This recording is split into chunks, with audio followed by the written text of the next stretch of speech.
لا لا لا لا لا لا لا لا لا لا لا لا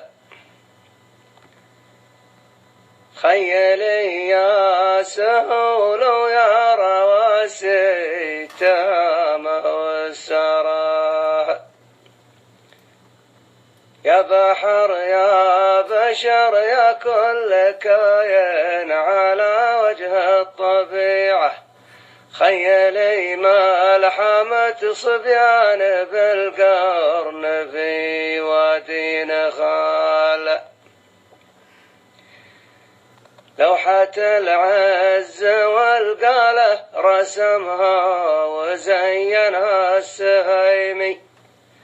اقتحم قلعة التاريخ مدقالكم يا ابني سهيمة المداقيل فيهم خير من كل بد وكل ناحية لكن ابني سهيم تميزوا في صفوف المايزين بيراق الشيخ حاسن شيخ ربعه وهو نبراس قومه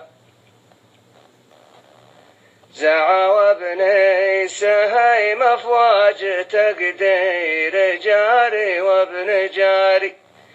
بعدما وصل الدعوة محمد رضي الوالدين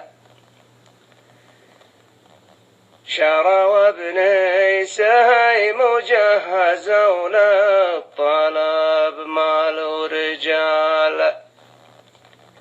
حضروا للطلب 90 ماشي من التسعة تواسع والعرايف وشيخان القبيلة في المقدمة اتفق راية عرف القبيلة وراي الشيخ حسن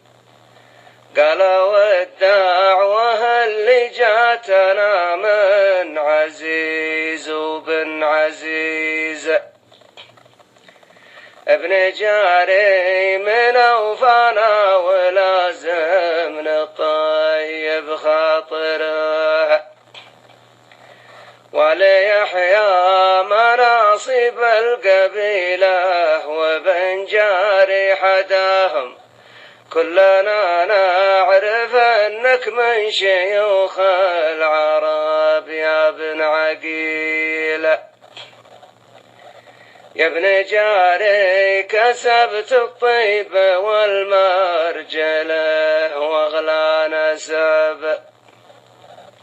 من خال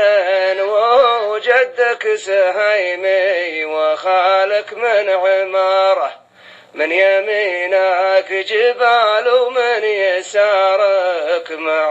النزهة جبال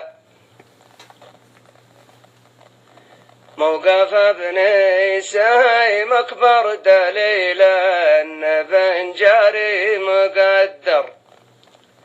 اعتزى كل رجال سهيمي وقال ابشر بنا قال وارواحنا والمال تفداك يا رمز القبيلة ارخصوا مالهم واهل البخالة تصرر مالها والله يا مال ما ينفع به الراجل بن عمه وربعه إن كل يقول الله يقللك يا مال البخيل ما بيدخل مع ابن آدم في القبر شيك ولا دراهم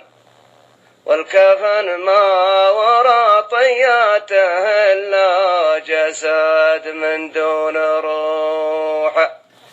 ما يفيد البشر عند الموازين غير أعمالها